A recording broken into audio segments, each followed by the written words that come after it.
கேள்வி பார்வையாளர் வணக்கம். இன்றைய நேர்காணலில் நாம் சந்திக்க இருக்கும் சிறப்பு விருந்தினர் அண்ணா திராவிட மக்கள் முன்னேற்ற கழக பொதுச் செயலாளர் வழக்கறிஞர் பசும்பொன் பாண்டியன் சார். வணக்கம்.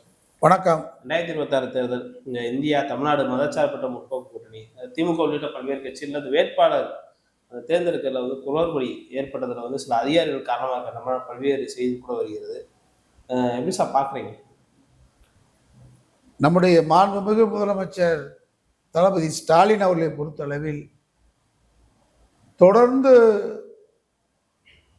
ஒரு 55 ஆண்டுகளுக்கு மேல பொது வாழ்க்கையில ஈடுபடக்கூடியவர். அனைத்து நிலையிலிருந்து உயர்ந்தவர். தலைவர் கலைஞரோடு நாங்கள் பழகியவர்கள். ஒரு முறை மதுரை மாவட்டத்தில் 1989 தேர்தல் நடக்கும்போது மாவட்ட செயலாளர் என்ன பரிந்துரை செய்கிறாரோ அதைத்தான் கலைஞர் முழுமையாக அமுல்படுத்துவார். மாவட்ட செயலாளரும் பணத்தை எம்எல்ஏ சீட்டு வாங்கி தரேன்னு சொல்லிட்டு யார்ட்டையும் பணம் வாங்க மாட்டாங்க. இதெல்லாம் நாங்கள் கண்ணால பார்த்து வளர்ந்தவர்கள். அப்பொழுது பொன்முத்துராமலிங்க அவர்கள் மதுரை மாவட்டத்துடைய செயலாளர் இருந்தார். நான் அன்றைக்கு மாவட்ட மாணவர் திமுக செயலாளர் இருந்தேன். திருமங்கலம் தொகுதியை பொறுத்தளவில் அன்றைக்கு ஒன்றிய செயலாளர் இருந்த வழக்கறிஞர் சாமிநாதன் அவர்களுக்கு மாவட்ட செயலாளர் பரிந்துரை செய்தார்.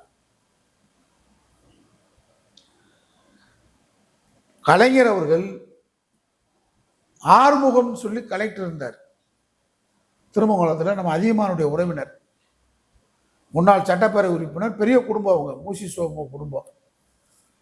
அவரே அதியமான் அவர்களுக்கு பரிந்துரை பண்ணார். கலைஞர் அவர்கள் மாவட்ட செயலாளர் பொன்முத்துராமலிங்கத்தை கூப்பிட்டு நீங்கள் எப்படியாவது திருமங்கலம் தொகுதி அதியமான கொடுத்துருந்தார். அதியமானவோட நான் செலக்ட் பண்ணியிருக்கிற சாமிநாதன் வழக்கறிஞர் பொருத்தமானவர் அப்படின்னு சொல்லி நான் விடவே மாட்டேன்னு கலைஞர்கிட்ட ஃபைட் பண்ணக்கூடிய ஜனநாயக உரிமை தலைவர் கலைஞர் காலத்தில் இருந்துச்சு.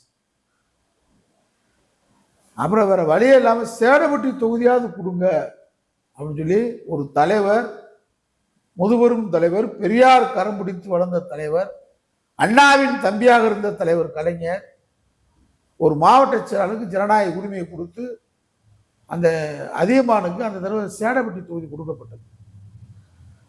ஆனால் அது மாதிரியான நடைமுறைகள் இன்றைக்கு மாறி இருப்பதே கண்கூடாக பார்க்க நல்ல ஆரோக்கியம் இல்லை. நான் ஏற்கனவே சொன்னேன், உடையார்பாளையம் வேலாயுதம் எந்த அளவிற்கு அவர் மனைவி ஜெகதம்பாளுக்கு அண்ணா வாய்ப்பு கொடுத்தாரோ அதை போன்றுதான் கலைஞர் அவர்கள் சாதாரண சாமானியர்களுக்காக வாய்ப்புகள் கொடுத்தார். திமுக நிற்கிறதுக்கு காரணம் அதுதான். இன்னைக்கு எந்த மாவட்ட செயலாளர் யாராவது மதுராந்த ஆரம்பம் கொடுத்துருந்தாரு. அவர் பஞ்சர் ஓட்டுற கடை வச்சிருந்தார். அண்ணா, எம்ஜிஆர் தலைவர்கள், SSR, நாவலர், மதியழகெல்லாம் போகும்போது மதுராந்த நெடுஞ்சாலையில் போகும்போது ஒரு பஞ்சர் ஓட்டி பழக்கம். அவர் தான் திமுக வளர்த்து சோதனை நின்றுச்சு. மிசா போடுறியா, தூக்கு தண்டனை போடுறியா, கலைஞருக்காக, கலைஞர் குடும்பத்துக்காக நாங்களாம் உயிரை கொடுப்போம்னு சொன்னதுக்கு காரணம் உரமா வளர்ந்தோம். கலைஞர் அவர்கள் பத்திரிகையாளர்களை சந்திப்பார். அதில் நெருங்கிய பத்திரிகையாளர்கிட்ட பேசுவார். ரெங்கராஜன் சொல்லி ஒரு இருப்பார் மதுரையில், ஒரு ரிட்டையர்டு போலீஸுக்காரர். அவர்கிட்ட கருத்து கேட்பார். இன்னைக்கு யார்ட்டுமே கருத்தே கேட்கல. யார்கிட்ட கருத்து கேட்குறாங்க? யார்கிட்ட மாவட்ட செயலாளர் பார்த்து பரிந்துரை மாவட்ட செயலாளர் பல கோடிகள் பேரும். நான் 164 தொகுதி திமுக நிற்கிது. இது திமுக மட்டும் இல்லை, அண்ணா திமுக எடப்பாடி கட்சின்னு இதுதான் நிலவரம். இது எங்க போய் நிற்க போகுது? காங்கிரஸ் வீழ்ந்ததுக்கு காரணம் என்ன? ஆலை அதிபர்கள், மிட்டா மிராஸ்தாரர்கள், தொழிலதிபர்கள் தான் காங்கிரஸ்ல இருந்தான். அண்ணா சாதாரண சாமானியவனுக்காக, குடிசையில வாழ்வதற்காக, ஆலமரத்துக்கு அடியில் கீழே இருந்தவனுக்காக கட்சி ஆரம்பிச்சார். அதனாலதான் நின்றுச்சு. எம்ஜிஆர் அது மாதிரிதான் சாதாரணமானவங்களுக்கு சீட்டு கொடுப்பாரு. நீங்க சமூக நீதி பேசுற இந்த காலத்துல நான்லாம் சமூக நீதிக்காக தான் திராவிட முன்னேற்ற கழகத்தில் இணைந்தேன். பகுத்தறிவு, சமூக நீதி, சோசியலிசம், மூடநம்பிக்கை ஒழிப்பு. இன்னைக்கு தளபதி ஸ்டாலினை தவிர, தம்பி உதயநிதியை தவிர யாராவது மூடநம்பிக்கை ஒழிப்பு பேசுறாங்களா? சனாதன ஒழிப்பு பேசுறாங்களா? இல்ல. அதிமுக கடையிலே சேர்க்க வேண்டியதில்லை. திராவிட முன்னா எங்க விக்குது, எங்க எந்த புலவர்கிட்ட கேட்கணும்னு சொல்ற எடப்பாடி. நம்ம ஒரு விபச்சார விடுதி இருக்கு, அங்க தப்பு நடக்கிறத பத்தி நம்ம கேள்வி கேட்கக்கூடாது. அது விபச்சார விடுதி தானே, அது மாதிரி ஆயிரும் சில இடங்கள்ல பேச வேண்டியதில்லை. பத்தினி தன்மையா இருக்கிறது தான் பேசணும். திராவிட முன்னேற்ற கழகம் கொள்கை பத்தினியான இயக்கம். இங்க சந்தர்ப்பவாதிகள் ஊடுகுகிறார்கள். இன்னைக்கு எந்த மாவட்ட செயலாளருக்கு மதுரையில் எடுத்துக்க, கோ தளபதி மாவட்ட செயலாளர் முழுக்க முழுக்க கல்குவாரி, முழுக்க முழுக்க பிசினஸ் மேன். கலைஞர் எந்த மாநாட்டில் 50 முழக்கம் வச்சாருன்னு சொல்லுங்க. அண்ணா எந்த பூங்கால சென்னையில திமுகவை தொடங்குறான்னு சொல்லுங்க. கருப்பு சிகப்பு கொடிக்கு விளக்கம் சொல்லுங்க. நான் ஒண்ணும் இல்லை, அரசியலே பேசல. ஆத்திரமா இருக்கு. நாங்க படிச்சு சாதாரண சாமானியமான குடும்பத்தில் பிறந்து வளர்ந்து 30 முறைக்கு ஜெயிலுக்கு போயிட்டு இந்த திராவிட இயக்கத்துக்கு இருக்கான். நாங்கெல்லாம் 77 87 வரைக்கும் எம்ஜிஆர் காலத்தில் ஜெயிலுக்கு போயிட்டு வழக்கை சந்திச்சுட்டு இன்னும் வழக்கு நிலுவையில் இருக்கு. இவங்கெல்லாம் தொழில் பண்ணிட்டு கொடான ஓடிய சம்பாரிச்சுட்டு கொடுக்க வேண்டிய ஆள்கிட்ட கொடுத்துட்டு இன்னும் மூர்த்தி கீர்த்தின்னு தளபதி சொன்னா, அப்ப யார தளபதி ஏமாறாரா இல்ல தளபதியை நம்ம தளபதி ஸ்டாலினை ஏமாத்துறாங்க? நீங்க மக்கள் என்ன பேசுறான்? முக்குளத்தூர் மக்கள்கிட்ட இன்னைக்கு ஒற்றுமை இல்லை. ஒற்றுமை இல்லாதனாலதான் ஃபார்வர்ட் பிளாக் இயக்கத்தை மதிக்க மாட்டேங்கிறான். அதிமுக பாஜக கூட்டணியும் மதிக்க மாட்டேன்றா, திமுக கூட்டணியும் மதிக்கல. ஆனா முக்குளத்தூருக்கு அடையாளமா அந்த முக்குளத்தூர்ல பிரிவு இருக்கு, பெரும்பான்மை பிரிவு இருக்காங்க. அவங்களுக்கு அதிகாரமே கொடுக்க கூடாது முடிவு இருக்கிறாங்க. இப்ப பிரமலை கலர் சுதந்திரம் அடைஞ்ச 75 வருஷத்துல சமூக நீதி பேசுறது திமுக. ஆனா புரட்சித்துல அம்மா காலத்துலதான் ஒரு பிரபல கலர் சமுதாயத்தை சேர்ந்த துரைராஜ் முதலாக சுதந்திர இந்தியாவில் அமைச்சராக முடிஞ்சு. ஒரு திண்டுக்கல் சீனிவாசன், செல்லூர் ராஜ், மதுரை மேயர் ராஜன் செல்லப்பா, இதெல்லாம் அதிமுக. திமுக நீங்க மூர்த்தி மதுரை மாவட்ட முக்குளத்தூரே கிடையாது, சிவகங்கை மாவட்டத்தில் ஒரு பிரிவு. அவரை முக்குளத்தோடு அடையாளம் காட்டுறீங்க. அப்ப அந்த மண்ணின் மைந்தன் ஐயா சொல்றார் பெரியார். மண்ணின் மைந்தர்களுக்கு வாய்ப்பு கொடுக்கணும். அந்த மண்ணின் மைந்தன் யார்? சாயில் சன் யாரு? மதுரை மாவட்டத்தில். ஏன் சுத்தி சுத்தி அடிக்கிறீங்க? பிரபல கலர் வேற ஊர்ல வர முடியாது, மதுரை தான் வர முடியும். கோயம்புத்தூர், பொள்ளாச்சி, அவினாசி பேர் தான் அருந்ததியில் வர முடியும். விடுதலை சிறுத்தைகள் இருக்கிற பகுதியில தான் வர முடியும். ஆனா அவங்க பொது தொகுதியில் வந்துட்டாங்க. வெற்றி, அது அவங்களுக்கு கிடைச்ச மிகப்பெரிய வெற்றி. ஆனா இதையே திமுக செய்ய மறுக்குதுன்னு பொதுமக்கள் கேட்கிறான். எந்த தரவும் இல்லாம எடப்பாடி பழனிசாமி 10.5% இடஒதுக்கீட, வன்னியர்கள் அந்நியர்கள் நம்ம ரத்தம், எனக்கெல்லாம் திராவிடன் தமிழன் அனைவரும் ஒண்ணு, எனக்கு மேலே எவனும் இல்லை, எனக்கு கீழே எவனும் இல்லை, நாங்கெல்லாம் ஒண்ணுன்னு நினைக்கிறேன். தரவின் அடிப்படையில் இடஒதுக்கீடை கொடுன்னு என்னுடைய கருத்து.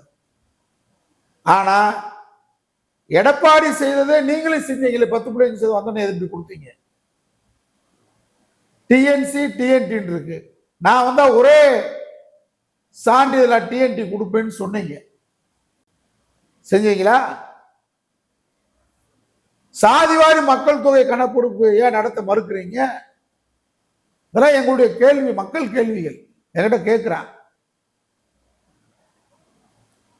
நீங்களாம் அறிவாலயத்து முட்டுன்ற எங்களை, அறிவாலயத்து ஊப்பி 200 ஊப்பின்னு சொல்ற எங்களை. நாங்க திராவிடம் தூக்கி நிறுத்தப்படணும். தளபதி ஸ்டாலின் உழைப்பு நாங்க சாதாரணமா கடந்து போக முடியாது. உழைப்பு உழைப்பு தான். ஆனா நீங்க உழைப்புன்றீங்க. உங்களை வச்சு கீழே இருக்கிற பிழைப்புன்னு இருக்கா. அந்த பிழைப்பு உடைக்கிறதா இப்ப எங்க வேலை. ஒன்னும் சந்தர்ப்பவாதிகளை நீங்க கலையிடுங்க. திமுகவுக்கு சோதனைன்னா நாங்க நின்றுருக்கோம், நின்றவே பேசுறோம். சிறைச்சாலை அனுபவிச்சும் பேசுறான், கையில விலங்கு போட்டவன் பேசுறான், சித்திரவதையில அனுபவிச்சும் பேசுறான். எந்த சித்திரவதையும் பார்க்காதவன் வேட்பாளராக நிக்கிறான், கோடிகளை மட்டும் வைத்து. நல்ல ஆரோக்கியமா? கோடிகள் தான் ஒருத்தர் தகுதியா? கலைஞர் பேனா முனையில் எழுதின நூல்களை எவனாவது ஒருத்தர் பேர் சொல்ல சொல்லுங்க, 5 நூல் சொல்ல சொல்லுங்க தலைவர் பேரை. நீங்க இன்டர்வியூ நடத்துறீங்களே, நேர்முகம் நடத்துறீங்க, நேர்கால் நடத்துறீங்களே, நேர்காலில் கலைஞர் எழுதின நெஞ்சுக்கு நீதி எத்தனை பாகம் எழுதிருக்கான்னு கேளுங்க. நீங்க எங்களை கலைஞர் கேட்பார். நான் மாவட்ட திமுக கலைஞர் செயலாளர். தலைவர் கலைஞரை வந்து வரவேற்று அவரை அறைக்கு கூட்டு போனா கேட்பாரு, இன்னைக்கு முரசொலி படிச்சியாயா? படிக்கல, இனிமே தானே வரும். நேற்று படிச்சியா? படிக்கல. யார் முகவர்? முரசொலி ஏஜென்ட் யாருன்னு கேட்டிருக்காரு. நீலாம் நான் பெற்ற பிள்ளை, முதல் பிள்ளை முரசொலி. முரசொலி நிறுத்த போறேன்னு பொதுக்குள்ள சொன்னாரு. நாங்கெல்லாம் நிதி கொடுத்துருக்கிறோம். அறிவாலயம் கட்டடத்துக்கு நிதி கொடுத்துருக்கிறோம். இயக்கத்துக்கு ரத்தம் செஞ்சிருக்கிறான். இன்னைக்கு என்ன இருக்கு? அதிகாரிகள் பேச்ச கேட்டீங்களாக்க திமுக வேறு, கட்சி வேறு, அரசியல் வேறு, ஆட்சி வேறு. இன்னைக்கு சில அதிகாரிகள் 2 அதிகாரிகளா புரிஞ்சுக்கிட்டு வடநாட்டு மாநிலத்தை திறமையான ஒரு அவங்களையும் கையில வச்சுக்கிட்டு பீகார் தேர்தலுக்கே அந்த வடமாநில அதிகாரிகள் சொல்லி இங்கிருந்து நிதி போயிருக்கிறதாக கேள்வி எனக்கலாம் பாஜக. அப்புறம் ராகுல் காந்தி ஏன் கோபிக்க மாட்டாரு? இப்படி சில சமாச்சாரம் வருது ஆதாரப்பூர்வமா. நாங்க வெளியே இந்த மாடல் ஆட்சியை தூக்கி பிடிக்கிறதுக்காக என்ன உடனே கேட்டா, நீங்க எல்லாம் கட்சி மாறி வந்தீங்க. கட்சி மாறி வந்த சேகர் பாபு தான் அங்க மெயினா இருக்காரு, கட்சி மாறி வந்த ரகுபதி தான் அங்க மெயினா இருக்காரு.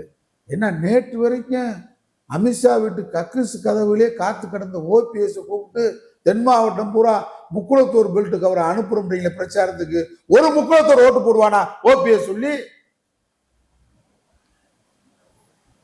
அமித்ஷா பேச்ச கேட்டு எடப்பாடி கேட்டிருந்தா இன்னைக்கு வரைக்கும் திமுக எழுத்தாளர் இருப்பார் ஓபிஎஸ். அவருக்கு என்ன அவ்வளவு முக்கியத்துவம்? திமுக கொடி கட்டின காரை விரட்டி அடிப்பான், திமுக கொடி கட்டின காரை கல்லால் எறிவான். கம்ப இடைத்தேர்தல் நடராஜ் இறந்தாரு, கம்ப நடராஜ்.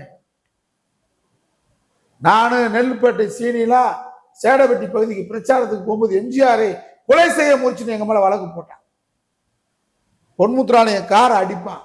ஒரே கார் பொன்முத்துராலய கார் கருப்பு சிவப்பு கொடி கட்டி வரும் அம்பாசிடர் 1144. இன்னைக்கு நீங்க கார் என்ன பந்தா என்ன 15 கோடி 20 கோடி காரு அந்த பொன்முத்துராமலிங்க சாதாரணமா இருக்காரு. ஏன் அவரை கூட்டு மதிச்ச என்ன தப்பு பண்ணிட்டாரு? ஓபிஎஸ் விடவா சனாதன கொள்கை ஏற்றுக்கொண்டவர்? ஓபிஎஸ் ஒரு சனாதனவாதி இல்லையா? பொன்முத்துராமலிங்கம் போன்ற ஒரு முக்குளத்தோர் மக்கள் தூக்கி எறிஞ்சிருவாங்களா அவரை? அவர் காலத்துல 4 பிரபல கல்லர் எம்எல்ஏ ஆக முடிஞ்சு. மிகவும் பிற்படுத்தப்பட்ட ஒரு பட்டியலில் பொன்முத்துராமலிங்கம் தான் கொண்டையங்கோட்டை மரவரையும் பிரபலங்களின் சட்டசபையில பேசி சேர்த்தார். அனைத்து சமூகத்துக்கும் ஒரு மாவட்ட சேர்ந்தார். அவர் காலத்துல தான் ஒரு பொண்ணு பிள்ளை எம்எல்ஏ ஆக முடிஞ்சு. அவர் காலத்து தான் ஒரு ரைஸ் மில் பாலசுப்ரமணியம் செட்டியார் ஒருத்தர் அவர் அங்க வர முடிஞ்சு பொறுப்புக்கு. ராமசாமி ஒரு செட்டியார் வர முடிஞ்சு. வையை நம்பின்னு ஒரு பொறுப்புக்கு வர முடிஞ்சு. சவுந்தரபாண்டியன் ஒரு எம்எல்ஏ சமையல்தூர்ல வர முடிஞ்சு. பட்டியல் சாதி வகுப்பை சேர்ந்தவர், அறங்காவல் குழு தலைவர். இது எல்லாம் சமூக நீதி பெரியாரை படித்து அண்ணாவை படித்ததுனால அவர் செஞ்சாரு. நாங்க இன்னைக்கு வரைக்கும் அப்படி இருக்கிறோம். அனைத்து சமூக மக்களுடைய பிரதிநிதியா இருக்கிறோம். ஆனா அந்த முக்குளத்தோர் சமூகத்துக்கு யாரும் பொருள் கொடுக்காது. நான் முக்குளத்தோருக்கு மட்டுமல்ல, யார் அடக்கப்படுகிறாரோ ஒடுக்கப்படுகிறாரோ அந்த சமூக மக்களுடைய உரிமை பொருளாக நான் ஒழிச்சுக்கிட்டு இருக்கேன். அதே மாதிரி ஊடகவியாளர்கள் நேர்மையா இருக்கணும். யார் ஊடகத்துல வேல்முருகன் பேசினா உடனே அவருக்கு எதிராக பேசுறது. வேல்முருகன் என்ன தப்பா பேசிட்டாரு? ஒரு வன்னிய பகுதியிலிருந்து நமக்கு கிடைக்கக்கூடிய அற்புதமான ஒரு திராவிடத்தை உள்வாங்கிய தமிழ் தேசியவாதி. அவர் அதை செஞ்சிட்டாரு, இதை செஞ்சிட்டாரு. ஊடகவியாளர் கூட நேர்மையானவங்களை நீங்க வச்சிருக்கிறாள் கூட எங்களுக்கு தெரியாதா? யார் 1.5 லட்ச ரூபாய் மாதம் வாங்குறா? யார் 2 வீடு வாங்கியிருக்கா? யார் 50,000 வாங்குறா, யார் 3 லட்சம் வாங்குறா எல்லாம் தெரியும். நாங்க அம்பலப்படுத்த விரும்பல. நாங்க யார்கிட்ட வாங்குறோமா நயா பைசா? பேசுறதுக்கு வாங்குறோமா, ஊடகத்துல வாங்குறோமா? தூக்கி நிறுத்துற திராவிட மாடல. எங்களை மீறிதான் திராவிட மாடல் ஆட்சி திமுகவுக்கு தளபதி ஸ்டாலின் சனாதன சக்தி வர முடியும். இப்ப நீங்க சனாதன சக்தி 27 தொகுதி பாஜக ஒதுக்கிருக்கு. அந்த தொகுதியில திமுக சரியான வேட்பாளரை களம் நிற்கிறீங்களா? ஏன் சனாதனத்தை எதிர்க்கக்கூடிய எங்களை மாதிரியால புறக்கணிக்கிறீங்க? அப்ப எங்களை போன்றவர்கள் அதிகாரத்துக்கு வரக்கூடாதுன்னு சொல்லி சனாதவாதிகள் RSS பாஜக அவங்களை நிர்பந்திக்குதா என்ற சந்தேகங்களுக்கு வருது. வீரமணி பிரச்சாரத்தை காண, ஆசிரியர் பிரச்சாரத்தை காண, சுவி பிரச்சாரத்தை காண, அருள்மொழி பிரச்சாரத்தை காண. என்ன காரணம்?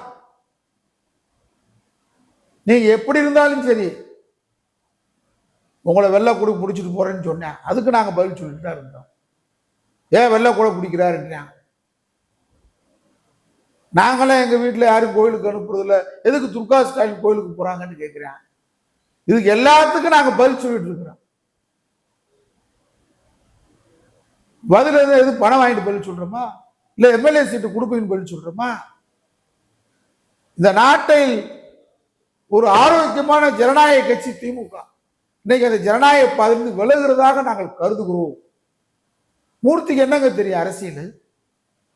மேடையில் 5 நிமிஷம் பேச சொல்லுங்க, 5 கேள்விதான் கேட்பேன். கலைஞர் பிறந்த வருடம், கலைஞர் முதல் எந்த தொழில் ஜெயிச்சார், கலைஞர் கொண்டு வந்த திட்டம் என்ன? 3 திட்டத்தை பற்றி சொன்னா போதும். தளபதி ஸ்டாலின் திட்டம், ஆசிரியர் வீரமணி எந்த கட்சிக்கு பொதுச் செயலாளர் இருக்காரு சொல்லுங்க.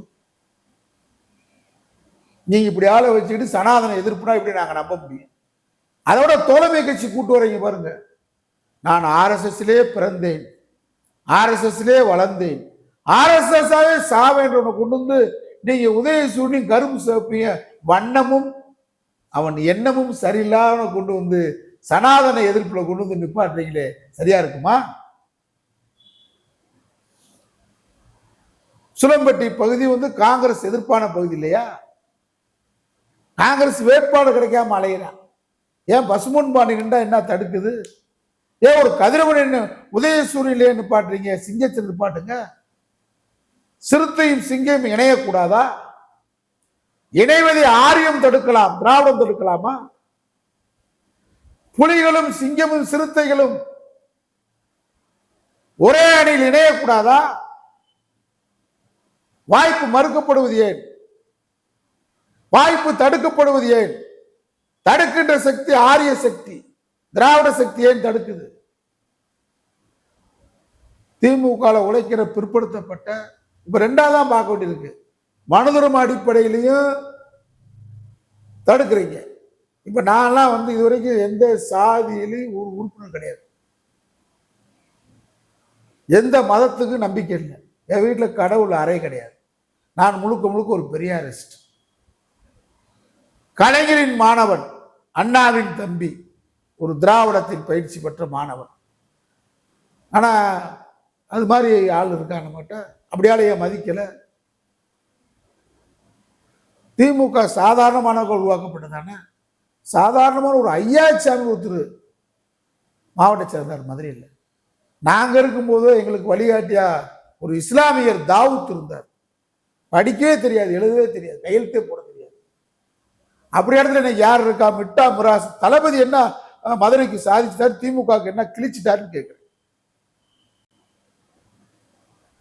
சாதாரணமான ஒரு தாவூத்து, KSP சங்கர்லிங்கம், SK முத்து, ஆக்கு மதிவான, பெரியாண்டி எங்களை போன்றவர்கள் தான் உருவாக்கி மதுரையில் காக்கா தோப்பு அலுவலகத்துல திமுக அலுவலகத்தை உருவாக்கினார். இன்னைக்கு தளபதிய மண்டபத்தில் கட்சி நடக்குது. திமுக கட்சி ஆபீஸ் இருக்கா? கோடி கோடியா கொள்ளையடிக்கிறீங்களா? மூர்த்தி கீர்த்தின்றீங்களா? புறநகர் மாவட்டத்துக்கு திமுக அலுவலகம் இருக்கா? இதெல்லாம் நாங்க பேச வேண்டியது எங்களை தள்ளிட்டீங்க. உங்க மேல இருக்கிற அக்கறையில பேசுறேன். வளரணும் பேசுறோம், பாதுகாக்கப்பட வேண்டிய இந்த இயக்கத்திற்காக பேசுறோம். இல்ல நாங்க இப்படிதான் இருப்போம்னா எதிர்காலத்துல நாங்கள் அதிமுகவை மீட்பதற்காக அண்ணா திராவிட மக்கள் முன்னேற்ற கழகத்தை உருவாக்குறோம். பெரியார் அண்ணா கொள்கையை, கலைஞர் எம்ஜிஆர் அம்மாவுடைய கொள்கைகளை நாங்கள் ஏந்தி தமிழ்நாட்டில் RSS வகுப்புவாத சனாதன சக்திகளை, சாதியவாத மதவாத சக்திகளை இந்த தேர்தலில் தோல்வியடைய மட்டும் எங்க வேலை இல்லை. தமிழ்நாட்டில் பாரதிய ஜனதாவை வேறறுப்பதுதான் அண்ணா திராவிட மக்கள் முன்னேற்ற கழகத்தின் வேலை. நாங்கள் உண்மையான திராவிட இயக்கமாக, திமுக அண்ணா திமுக அல்ல, நாங்கள் முதன்மை இயக்கமாக தமிழகத்தில் வளர வேண்டிய சூழ்நிலைக்கு எங்களை தள்ளப்படுறீங்க. உங்க நடவடிக்கைகள் அப்படிதான் இருக்கு. நாங்க தம்பி உதயநிதியை தூக்கி நிறுத்தணும்னு பாக்குறோம். உதயநிதியை மட்டும் தூக்கி நிறுத்தினா உதயநிதிக்கு பின்னாடி பூரா சந்தர்ப்பவாதி, மதவாதி, சாதியவாதி, கார்பரேட்டு, இந்து முதலாளித்துவம் பின்னாடி வர்றான். அப்ப நாங்க யாரோட போராடுறது? அப்ப நாங்க எங்களை நிலைநிறுத்திக் கொள்ள வேண்டியா இருக்கு. அப்ப எங்களை நிலைநிறுத்திக் கொள்ள சுயமரியாதையை, தன்மானத்தை, இந்த தமிழ் இனமானத்தை காப்பதற்கு நாங்கள் எங்களை முதன்மையான இயக்கமாக, சாமானியர்களால் தான் சரித்திரம் படைக்க முடியும். சாதாரண அண்ணாவால் தான் சரித்திரம் படைக்க முடிந்தது. சாமானியர்களுக்காக உருவாக்கப்பட்ட இயக்கம். இந்த சாமானியர்களால் எதிர்காலத்தில் திராவிட இயக்கமாக, உண்மையான திராவிட இயக்கமாக எங்கள் தலைமையிலான அண்ணா திராவிட மக்கள் முன்னேற்ற கழகம் பரிணமிக்கும். தொல் திருமாவளவன் போன்ற இடதுசாரிகளோடு, அம்பேத்கரிய அமைப்புகளோடு, இடதுசாரி முற்போக்கு சிந்தனையோடு நாங்கள் கரங்கோர்ப்போம். அதற்காக எந்தவித சர்வபரி தியாகத்துக்கும் நாங்கள் எங்களை அர்ப்பணிப்போம், தயாராகும். அதில் திருப்பரங்குன்ற விவகாரம், RSS சங் பரிவார் கூட்டம், இதே எச் ராஜா கூட்டம், தீவை ஏற்றியே தீர்வோம், நீதிமன்றம் உறுதுணை. சாதாரண சாமானியர்களால், வழக்கறிஞர் வாஞ்சிநாதன் என்ற சாமானியனால், மீதா பாண்டியன் என்ற சாதாரண ஒரு சாமானியனால், ஹென்றி டிவைன் என்ற ஒரு சாதாரண சாமானியனால், எங்களை போன்ற ஆயிரக்கணக்கான சாமானியர்களால் நாங்கள் அதை தடுத்து நிறுத்தணும். பாபர் மசூதி இடித்த கூட்டம், அந்த கூட்டம் இது ஒரு அயோத்தி என்று கூக்குரலிட்டது. அந்த அயோக்கிய கூட்டத்தை விரட்டி அடித்தது அதிகாரமில்லை, எங்களை போன்ற சாமானியர்கள் விரட்டி அடித்தோம். அதனால சாமானியர்களுக்கால் உருவாக்கப்பட்டுதான் பொதுவுடைமை இயக்கம். சாதாரண அண்ணா சொல்வார், ஏழை எழுத கண்ணீர் வீண் போகாது, கனலாக தெரிக்கும் புரட்சியாக வெடிக்கும் சொல்வார். நாங்க சாதாரண சாமானிய மக்களுக்காக நிற்போம். கனிம வளம் கொள்ளை போறதை, சீமான் கனிம வளம் கொள்ளை போறதை எதிர்த்து பேசிட்டு வைகுண்டராஜிட்ட பணத்தை வாங்கிட்டு போடுவார். அவர் கொள்கைலாம் நல்லா இருக்கும், பேச்சு நல்லா இருக்கும். திராவிடத்தை ஒழிப்புன்றது, பெரியார கடப்பாறையை கொண்ட பெரியார் கொள்கையை பார்ப்பன கடப்பாறை வச்சு இடிப்புன்றது. அதனாலதான் தோல்வி. மக்கள் அடையாளம் பார்க்கிறாங்க. தாவேக்கா, இன்னைக்கு தாவேக்காவுக்கு நிலைமை என்னன்னு கேட்டா, நாங்கெல்லாம் திமுகல தீப்பொறி ஆறுமுகம், வெற்றி கொண்டா, நெல்லை புகாரி, விடுதலை விரும்பி, போலீஸ் கண்ணே, காக்கா ராதாகிருஷ்ணன், எவ்வளவு பெரிய பேச்சாளர்லாம் கொண்டு வந்து சாதாரண 150 ரூபாய்க்கு போஸ்ட் அடிப்பான். சேர் எழுத்தாவில் போடவே மாட்டான். ஆயிரக்கணக்கான பேர் தருவாங்க. துண்டு ஏந்தி வசூல் பண்ணி அதுல 200 ரூபா 300 ரூபா கிடைக்கும். பேச்சாளருக்கு 150 ரூபா தான் அன்னைக்கு. கலைஞருக்கு அது மாதிரி தான் கூட்டம் சேர்ந்துச்சு. இன்னைக்கு நான் முதலமைச்சர் கவனத்துக்கு கொண்டு வர்றேன், போற்று பிரியாணி 200 ரூபா 500 ரூபா கொடுத்து கோழி குண்டு அடைச்சி வச்ச மாதிரி, கோழி அடைச்சி வச்ச மாதிரி கொண்டு வந்து கூட்டம் சேர்க்கிறாங்க. ஆனா இன்னைக்கு தாவேக்காக்கு, விஜய்க்கு ரசிகர் கூட்டம் சேருது, இளைஞர் கூட்டம் சேர்றான். காசு கொடுக்காம சேர்றான். காசு கொடுக்காம ஓட்டும் போட போறேன். ஆனா அது நல்ல ஆரோக்கியமான வளர்ச்சியா? அது ஒரு கொள்கை கூட்டமா? ஒரு கவர்ச்சிக்கு சேர்ந்த கூட்டம். ஆனா நீங்க கொள்கைவாதிகளுக்கு இன்னைக்கு இருக்க மாவட்ட செயலர் மந்திரிய ஆடு மாடு அடைச்சிட்டு வந்த மாதிரி நிப்பாட்டுறான். எடப்பாடிக்கு அதனால அப்படித்தான். இன்னைக்கு யாருக்கும் சேர்றதில்லை. ஏன் சேரல? மக்கள் எப்படி ஆயிட்டான்னு கேட்டா பாருங்க. இப்ப நான் சொல்றதா உண்மையானான்னு பாருங்க. காலை 7 மணிலிருந்து 12 மணி வரைக்கும் திமுக கூடிய பிடிச்சிட்டு 500 ரூபா வாங்கிட்டு பெண்கள் போறாங்க. அவங்களும் விவரமாயிட்டாங்க. 3 மணிலிருந்து இரவு 9 மணி வரைக்கும் அண்ணா திமுக கூடிய பிடிச்சிட்டு போறாங்க. இதுக்கு 500 ரூபா. இந்த கூட்டத்தை உண்மை நம்பி பேசுறீங்களா? பேச்சாளர் வளர்க்குறீங்களா? எல்லா அணிகளும் கூட்டம் போட்டீங்க திமுக அண்ணா திமுகல. ஏன் பேச்சாளர்கள் சொற்பொழிவார கூட்டத்தை கலைஞர் நடத்துவார், அம்மா நடத்துவாங்க. அம்மா நடத்தி பேச்சாளர்களுக்கெல்லாம் பணம் கொடுத்து விடுவாங்க. எம்ஜிஆர் நடத்துவார், கலைஞர் நடத்துவார். பேச்சாலே உங்களுக்கு தேவையில்லை. என்ன முடிவு எடுத்துட்டீங்க? கோடி கோடியா வச்சிருந்தவன கூப்பிடுவான், சீட்டை கொடுப்பான். மக்களுக்கு ஸ்டாலின் கொண்டு வந்த திட்டம் எந்த திட்டத்தையும் சொல்றது இல்லை. நாங்களாம் சொல்லுவோம், கண்ணொளி கொண்டு வந்த கலைஞரை பாரி, பிச்சைக்கார மறுவாழ்வு கொண்டு வந்த கலைஞரை பாரி, சைக்கிள் ரிக்ஷா கொண்டு வந்த கலைஞரை பாரி, அரசாங்க ஊழியர்களுக்கு இறந்தால் 10,000 கொடுத்த கலைஞர் எங்கே, குடிசை மாற்று வரை கொண்டு வந்த கலைஞர் எங்கே, இப்படி பேசி கொண்டு கேட்டான். இன்னைக்கு இல்லம் தேடி மருத்துவம் கொண்டு வந்த ஸ்டாலின் எங்கே, வாக்களிப்பில் உதயசூரியன் கேட்கிறாங்களா? 150 வாக்காளரை கவனிக்கிறதுக்கு 10 பேர், நீ இவ்வளவு வச்சுக்க, 2,000 அடிச்சு விடு. 2,000 நம்பி அண்ணா திமுக நிக்கிறீங்க. வாக்காளருக்கு 2,000 வாக்காளர் எப்படி இருக்காங்க? 2,000 திமுக கொடுத்துருக்கா, அண்ணா திமுக 2,000 கொடுத்துருக்கா, வீட்டில் 5 ஓட்டு இருக்கா, 2,000 ரூபா கொடுத்து உனக்கு 3 ஓட்டு போடு, 2,000 ரூபா கொடுத்துருக்கு 2 ஓட்டு போடு. இப்படி மக்களும் ஆயிட்டான். எம்ஜிஆருக்கு தான் போடுவேன், ரெட்டலைக்கு போட்ட கையை நான் எத்தனை கோடி கொடுத்தாலும் போட மாட்டேன்னு சொல்லி சாதாரண அன்றாடம் காட்சியா இருந்தவன் அந்த கொள்கை மாறி போச்சு. நான் உதயசூரனை தவிர போட மாட்டேன்னு சொன்ன கொள்கை மாறி போச்சு. காரணம், நீங்க வளர்க்கல, பேச்சாளர் வளர்க்கல, கொள்கையை வளர்க்கல, எழுத்த வளர்க்கல. நாங்க உதயநிதி காலத்திலேயாவது திமுகவை மீண்டும் ஒரு மறுமலர்ச்சியான அண்ணா காலத்து, பெரியார் காலத்து, கலைஞர் காலத்து, ஸ்டாலின் காலத்து திமுக வளர்க்க நினைக்கிறான். நீங்க போற போக்கு மூர்த்தியை கீர்த்தின்றீங்க. என்ன கீர்த்தி? மதுரை நாடி போய் கிடக்கு. மதுரையில எந்த சாலையும் ஒழுங்கா இல்லை, பத்திரப்பதில ஊழல், எங்கேயும் மதுக்கடை. இதை எதிர்கட்சியில் சொன்னாங்க, கஞ்சா வியாபாரம் எப்பயும் இல்லாத அளவுக்கு. அப்ப என்ன, இதெல்லாம் நாங்க பேச முடியாம இருந்தோம். காரணம், திராவிட மாடலை நிலைநிறுத்தணும் சொல்லி. இப்ப நாங்க பேசுறோம்னு சொன்னா இப்பயும் நிலைநிறுத்தணும், இதெல்லாம் ஒழுங்குபடுத்துகின்றதுக்காக பேசுறோம், குறை சொல்லி பேசல. அண்ணனை தம்பி குறை சொல்றது அண்ணன் வளர்ச்சிக்காக. அது மாதிரி அண்ணன் ஸ்டாலின் வரணும்னு தான் பேசுறான். நீங்க திராவிட மாடல் ஆட்சி 2.0 வரணும். அண்ணா அதிமுக மாதிரி வருது. இப்ப நாங்க கட்சி மாற எங்களுக்கு சீட்டு இல்லை. ஓபிஎஸ் வந்தா உடனே சீட்டு, வைத்தியலிங்கம் வந்தா உடனே சீட்டு, மனோஜ் பாண்டி வந்தா உடனே சீட்டு. நாளைக்கு இவங்களாம் சேர்ந்து அமித்ஷா பேச்ச கேட்க மாட்டாங்களா? நாங்க கேட்க மாட்டோம். பிரதமர் பதவியே தரேன்னு சொன்னாலும் பசுமன் பாண்டியன் போக மாட்டேன், ஜனாதிபதி தரேன்னு சொன்னாலும் போக மாட்டேன். ஓபிஎஸ் போகாம இருப்பான்னு சொல்லுங்க பாப்போம். இவங்களாம் போகாம பதவிக்காக வந்திருக்காங்க. அங்க இருந்தா இவங்க பூரா ஊழல் பெருவழி, இங்க வந்தா ஊழல் பெருவழி இல்லையா? அப்ப நீங்க திமுக வாஷிங் மிஷின் வச்சிருக்கீங்களா? திமுகக்குள்ள புதுதா ஊழல் பெருவழி இல்லையா? இதெல்லாம் மக்கள் கேட்கிறாங்க, தேர்தலில் கேட்கிறாங்க. இந்த தேர்தலில் மக்கள் எங்களை கேட்கிற கேள்வி, ஏன் உனக்கு சீட்டு இல்ல?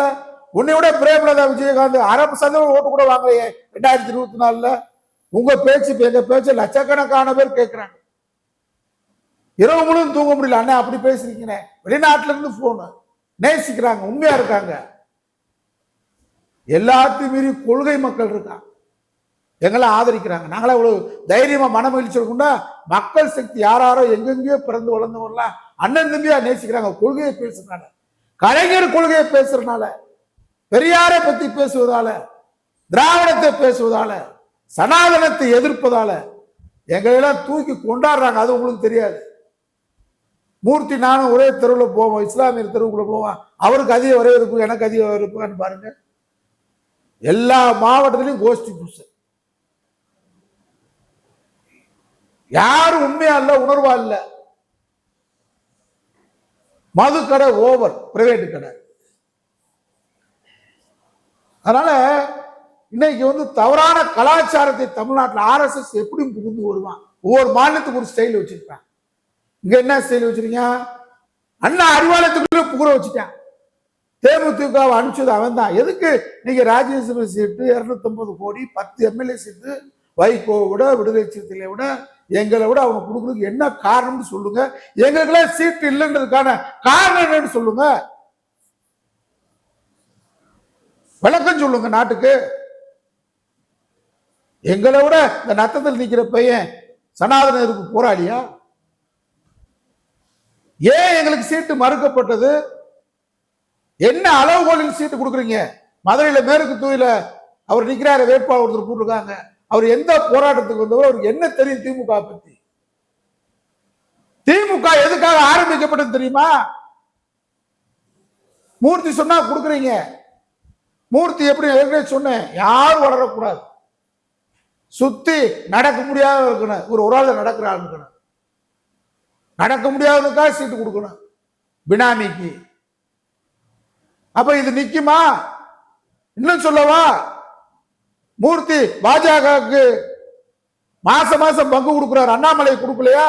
ஏன் அவருக்கு ஈடி ரைடு வரல? அவர் திருமண மாளிகை எவ்வளவு பெரிய மாளிகை, அவருக்கு ஏன் ஈடி ரைடு வர மாட்டேங்குது? பாஜக மூர்த்தி கூட்டணி பங்கு போகுது. நாக்பூர் RSS தலைமை வரைக்கும் திமுக அமைச்சருடைய பங்கு போகுது இல்லையா? நான் நிரூபிக்கவா? தளபதி ஸ்டாலினுக்கு தெரியுமா தெரியலன்னு எனக்கு தெரியாது. நாங்க மாண்புமிகு முதலமைச்சருடைய ஆட்சி நீடிக்க வேண்டும், அவர் எங்களுக்கு அரண் பாதுகாப்பு திராவிட இயக்கத்தின் கருதுகிறோம். அந்த உயர்ந்த நோக்கத்துக்காக இதை பேசுகிறோம். வணக்கம்.